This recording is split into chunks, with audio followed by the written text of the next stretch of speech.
I have a motion at the desk, Mr. The clerk Speaker. will report the motion. Ms. Clark of Massachusetts moves to lay the resolution on the table. The question is on the motion offered by the gentlewoman from Massachusetts. All those in favor say aye. Aye. Those opposed say no. No. In the opinion of the chair, the noes have it. Mr. Speaker, I request a call of the yeas and nays. This is beyond disgusting. Ilhan Omar crossed a line that no American leader should ever cross, and now people are demanding answers. What you're about to hear is why outrage is exploding online right now.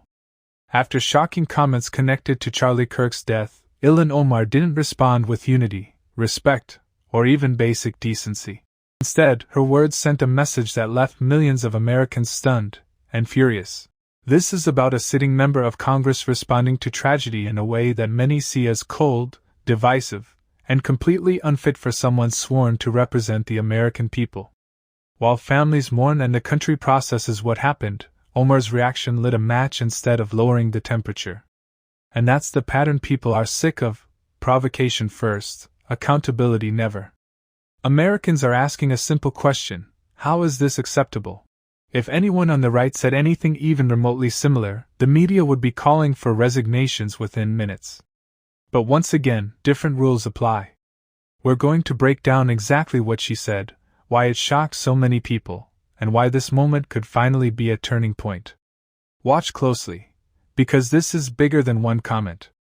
It's about whether standards still exist in this country. But what I do know for sure is that, you know, Charlie was someone who once said, guns save lives, after a school shooting. Charlie was someone who was willing to debate and downplay the death of George Floyd in the hands of Minneapolis police. I think he called him a scumbag. Right, have no regard, downplay slavery and what Black people have gone through in this country by saying Juneteenth should never exist.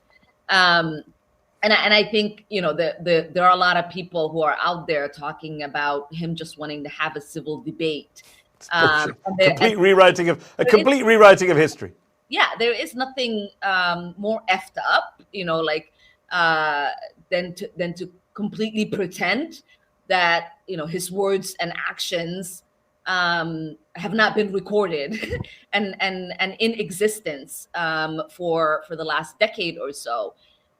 House Resolution 713, whereas Charlie Kirk was a lifelong advocate for freedom of speech, civil political discourse, and the political engagement of youth, whereas Charlie Kirk was a man of deep faith, a husband, and a father of 2 young children, whereas on September 10, 2025, Charlie Kirk was assassinated on the campus of Utah Valley University while exercising his First Amendment right to freedom of speech. Whereas on September 11, 2025, one day after the assassination of Charlie Kirk, Representative Ilhan Omar gave an interview on a Zateo town hall with Mahdi Hassan in which she smeared Charlie Kirk and implied he was to blame for his own murder.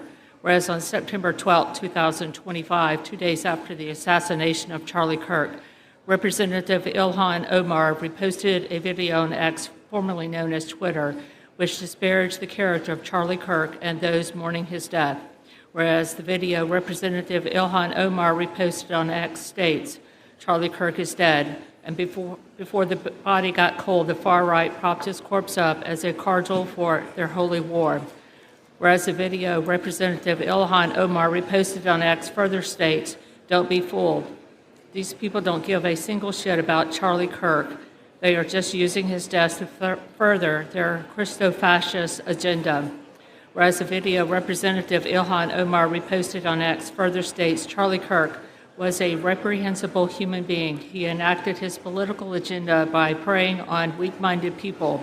He took complex socioeconomic issues and simplified them by pointing fingers at outgroups, demonizing those groups, and seeking his massive following on them. Whereas the video Representative Ilhan Omar reposted on X further states, Charlie Kirk was a stochastic terrorist, an adamant transphobe. He denied the genocide happening in Palestine. He believed in the subjugation of women. and in his last dying words, he was spewing racist dog whistles. Whereas the video Representative Ilhan Omar reposted on X further states Charlie Kirk was Dr. Frankenstein and his monster shot him through the neck.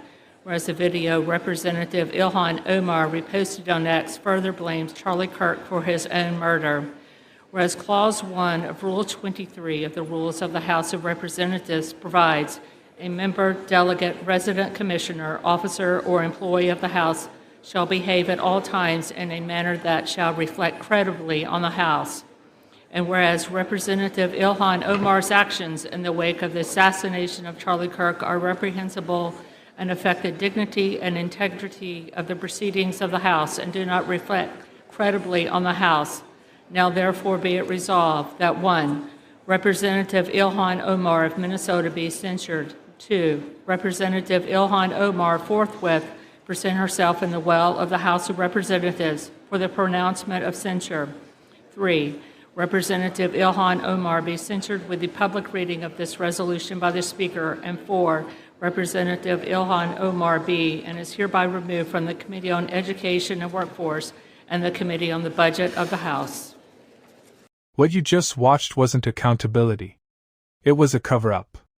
Let's break this down, because it's worse the longer you look at it. This resolution to censure Ilhan Omar didn't come out of nowhere. It's the result of years of reckless, divisive rhetoric that would have ended any other political career. Time and time again, Omar has downplayed violence, smeared political opponents, and made comments that sparked bipartisan outrage from the "some people did something remark about 9/11" to the infamous Benjamin's comment that even Democrats admitted crossed the line. This isn't confusion. It's a pattern. And instead of facing it head-on, Democrats pulled a procedural stunt. They tabled the resolution. Translation? Sweep it under the rug. No debate. No accountability. Protect the party at all costs. That vote tells you everything.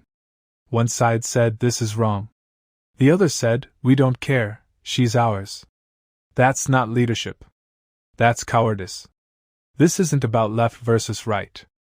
It's about standards. If a Republican said half of what she said, the media would demand their head on a spike. But when it's Ilhan Omar? Silence. Excuses?